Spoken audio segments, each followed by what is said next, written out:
Muy bien, comenzamos y a propósito del tema de hoy, le preguntamos a nuestros televidentes a través de redes sociales, a través de Twitter, si es acertada o errada la decisión de los Estados Unidos de postergar y condicionar el ataque a Siria a la entrega de armas químicas que prometió el régimen de Bashar al-Assad. Es la pregunta que planteamos a nuestros televidentes. Las cuentas de Twitter de nuestros periodistas, de nuestro equipo periodístico, aparecen en la parte inferior de nuestra pantalla y vamos a estar leyendo sus opiniones a lo largo de este programa. Hasta ahora, saludo a los panelistas que nos acompañan en el día de hoy. En Washington, Stephen Donahue, es director de McClarty Asociados y ex asesor de inteligencia y política estratégica en América Latina para la Casa Blanca. En Miami, saludo a Obay Atachi, es miembro del Consejo Americano Sirio.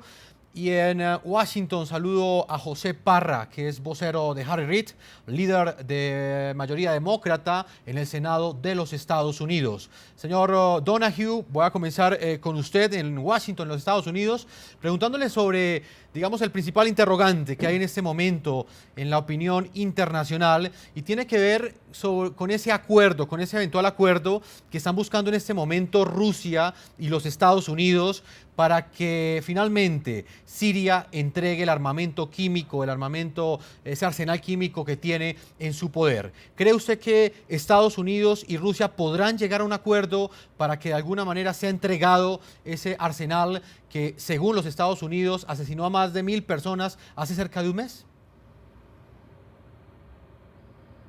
Pues ojalá que sí, Jefferson. La situación actual es una en la cual por lo menos hay esperanza de que podamos traer a otro país más a un acuerdo contra el uso de armas químicas y que este tipo de arma nunca más sea usada en Siria, y ojalá la señal que se ha dado por esta acción y esta decisión sea una señal para los otros países que todavía tienen armas químicas, que hay un costo que pagar si usan esas armas contra su propio pueblo. Señor Donahue, otra de las grandes preguntas que en este momento rondan a la comunidad internacional es cómo implementar ese acuerdo en medio de una guerra civil que ya completa cerca de 30 meses y que ha dejado por lo menos alrededor de 100.000 muertos.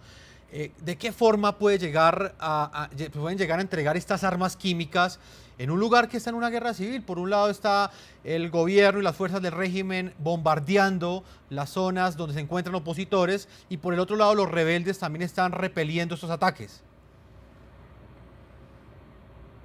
Yo precisamente eso es una de las razones por el cual creo que tanto Rusia como el gobierno de Siria tienen el interés en hacer este tipo de acuerdo, porque este acuerdo va a tomar meses y tal vez años en implementar, y eso significa que durante ese tiempo estas organizaciones, las unidades de la ONU que estarán llevando a cabo este desarme, estarán en Siria trabajando con el gobierno, que es de hecho un reconocimiento de la legitimidad del gobierno, y por eso le da un compás de espera al señor Assad y a su gobierno mientras que este desarme se lleva a cabo.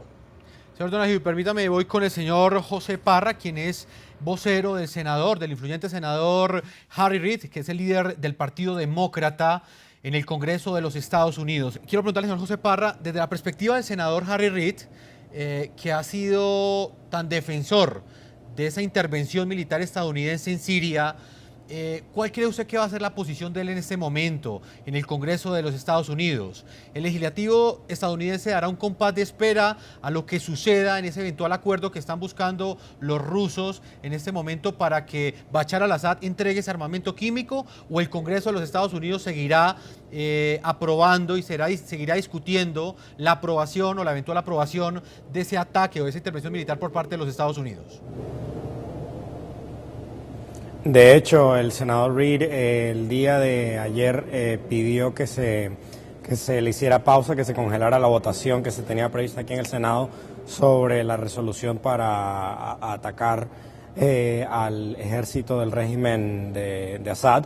Y la idea es permitirle a la diplomacia que sea la que dicte cuáles son los pasos a seguir y no que sea al revés. Y esperamos de que esto dé resultados. Todo el mundo espera que se consiga una solución que no conlleve a más derramamiento de sangre y que ponga el fin de una vez por todas al uso de armas químicas, no solo en este conflicto, sino en el resto del mundo, porque recordemos una cosa, Una de las razones principales por las que se está hablando de por fin ponerle límites a lo que está haciendo el régimen en Siria es que esto podía conllevar un efecto dominó en el que otros países, al ver de que no había consecuencias, comenzaban a utilizar este tipo de armamento o contra su mismo pueblo y más allá, contra otros países que no fueran de su gusto. En este caso podríamos estar hablando del régimen sirio utilizándolo contra Turquía, o contra Jordán, o contra Israel,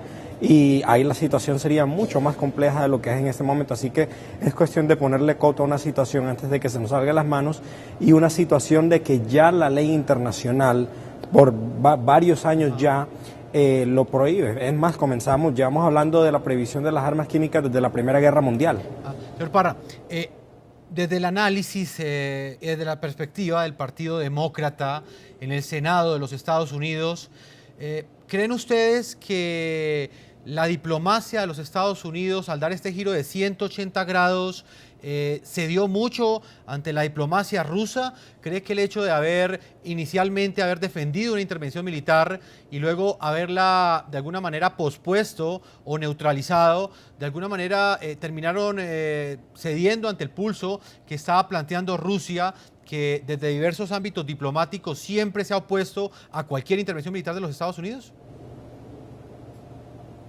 Primero que todo, esto no es un fin, esto es un paso dentro de un proceso. El Congreso de los Estados Unidos, y Estados Unidos, como ha dicho el presidente y el secretario Kerry, mantiene todas las opciones sobre la mesa.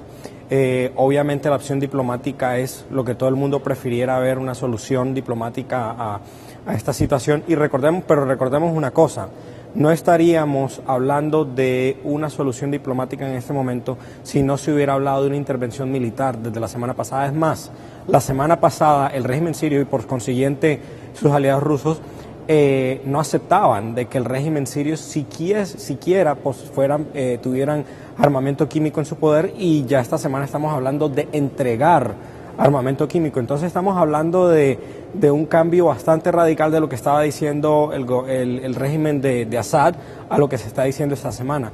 Así que vamos a ver qué ocurre, como el senador Reid dijo hoy en una conferencia de prensa, de que utilizó una frase que es confiar pero verificar, y vamos a permitir vamos a ver qué arrojan estas conversaciones, y esperamos de que sea algo positivo.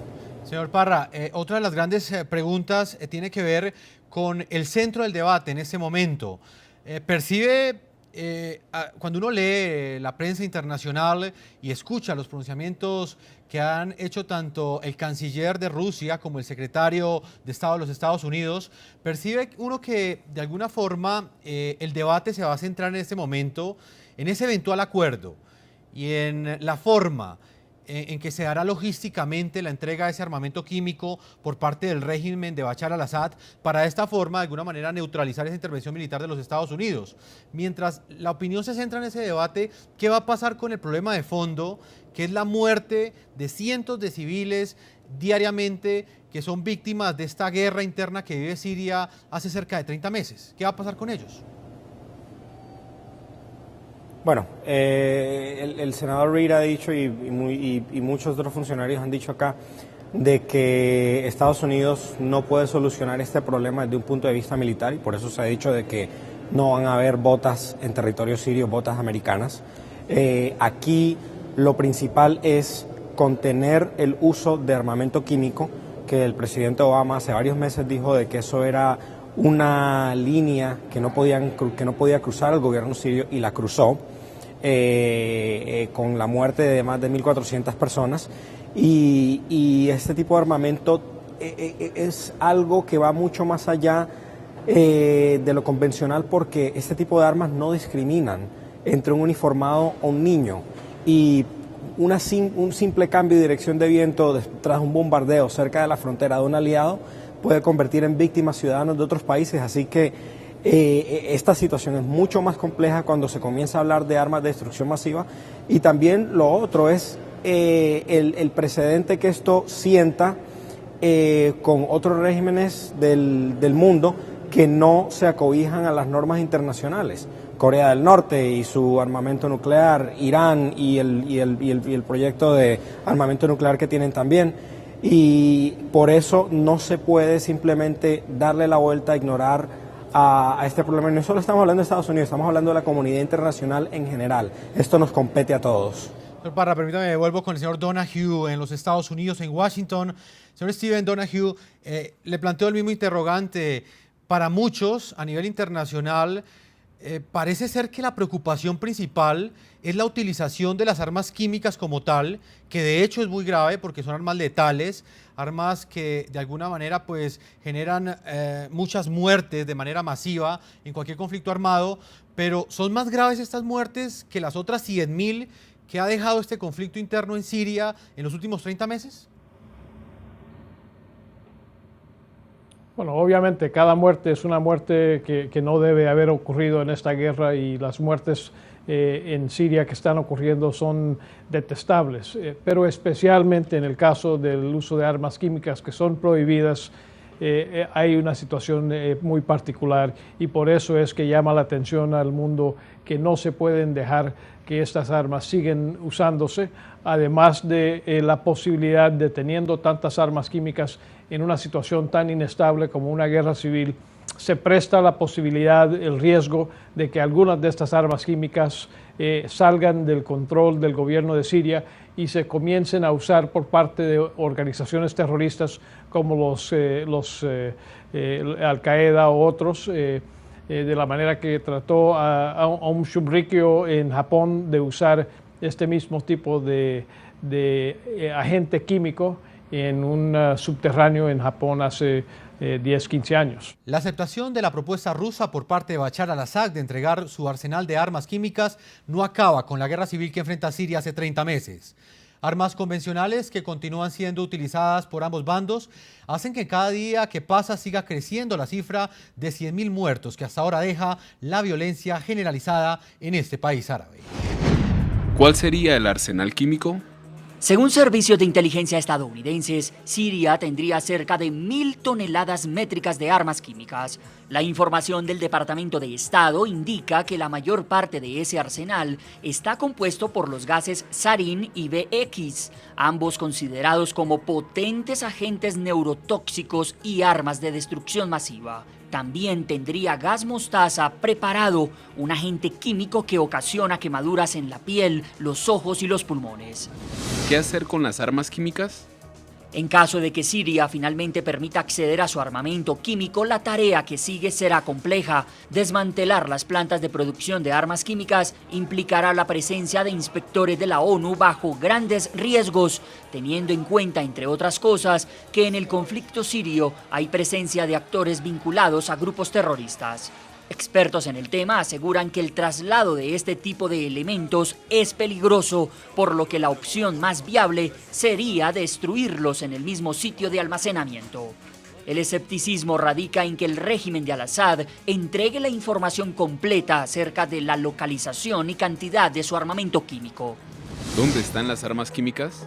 Aunque el régimen de Bashar al-Assad aún no ha confirmado cuántos arsenales químicos tiene ni dónde, este mapa muestra cómo estarían distribuidas las zonas de fabricación y almacenamiento de armas químicas en Siria, según fuentes de la Iniciativa contra la Amenaza Nuclear. En las localidades de Alepo, Latakia, Hama y Homs estarían los centros de producción, mientras que en los alrededores de Damasco tendría su epicentro la planta de investigación. Regreso con el señor José Parra, vocero del senador Harry Reid, líder de la mayoría demócrata en el Senado de los Estados Unidos. Señor Parra, dentro, digamos, de los acuerdos que en este momento están siendo discutidos con los Estados Unidos, esos eventuales acuerdos que está planteando Rusia para la entrega de estas armas químicas por parte del régimen de Bashar al-Assad, ¿qué va a tener en cuenta los Estados Unidos? ¿Estas armas en dónde serán almacenadas? ¿Cómo se dará este proceso? Digamos que ese tipo, digamos, de logística va a ser discutido también con el Congreso de los Estados Unidos. No nos podemos adelantar ahora, en este momento las discusiones están desarrollándose y vamos a esperar que salen de esas discusiones entre el secretario Kerry y el canciller Lavrov de Rusia.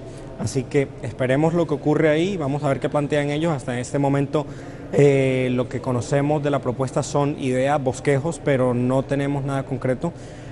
Utilizando el dicho que reza en inglés de que el diablo está en los detalles, hay que ver cuáles son los detalles y una vez haya detalles sobre papel, entonces ya se podrá reaccionar en cuanto a eso. Entonces ahora lo principal es permitir que exista el espacio para que hayan estas discusiones y las propuestas se puedan intercambiar y ojalá podamos llegar a un acuerdo satisfactorio que de verdad ponga final al uso de este tipo de armamento tan atroz en este conflicto y en cualquier otro conflicto donde cualquier gobierno o régimen esté contemplando utilizarlo.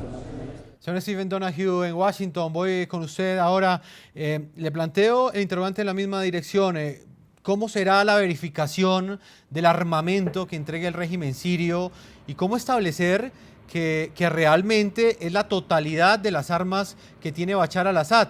Y más adelante pues no se presente otro incidente similar, teniendo en cuenta que pues por un lado Bashar al-Assad no ha aceptado que el último ataque químico fue autoría de su régimen y por su parte Estados Unidos está convencido de que el responsable fue Bashar al-Assad.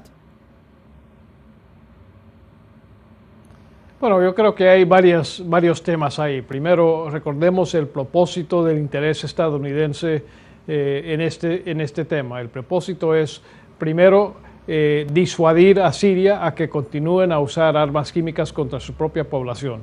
Y yo creo que aunque solamente le quitemos el 95%, es mucho más difícil que él use armas químicas hacia el futuro.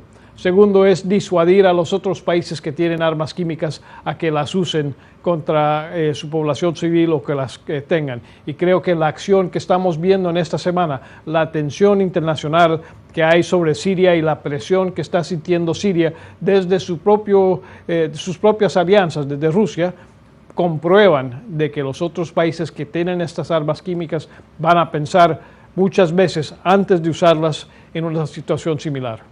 Señor Donoghue, a propósito del tema de hoy, la pregunta que hacemos a nuestros televidentes, les preguntamos si es acertada o errada la decisión de Estados Unidos de postergar y condicionar el ataque a Siria a la entrega de armas químicas que prometió el régimen de Bashar al-Assad. Hasta ahora nuestros televidentes opinan. María Elena nos dice a través de Twitter que para ella es un acierto. Hay que intentarlo todo antes de un ataque contundente. Amparo nos dice que nadie quiere las guerras, pero si es para salvar a un pueblo, se pecaría por omisión. Y finalmente, Juana de Arco nos dice que cree que ha sido una decisión acertada, la presión del pueblo americano funcionó, nos dice esta televidente. Vamos a una primera pausa a comerciales. Cuando regresemos estaremos analizando la imagen de los Estados Unidos y cómo han actuado los diferentes actores de poder, Rusia, Francia, Siria y por supuesto los Estados Unidos en este pulso diplomático que genera la tensión que enfrenta Siria, la guerra civil que enfrenta Siria hace cerca de 30 meses y que ha dejado por lo menos 100.000 muertos. Ya regresamos a la segunda parte de este programa La Noche.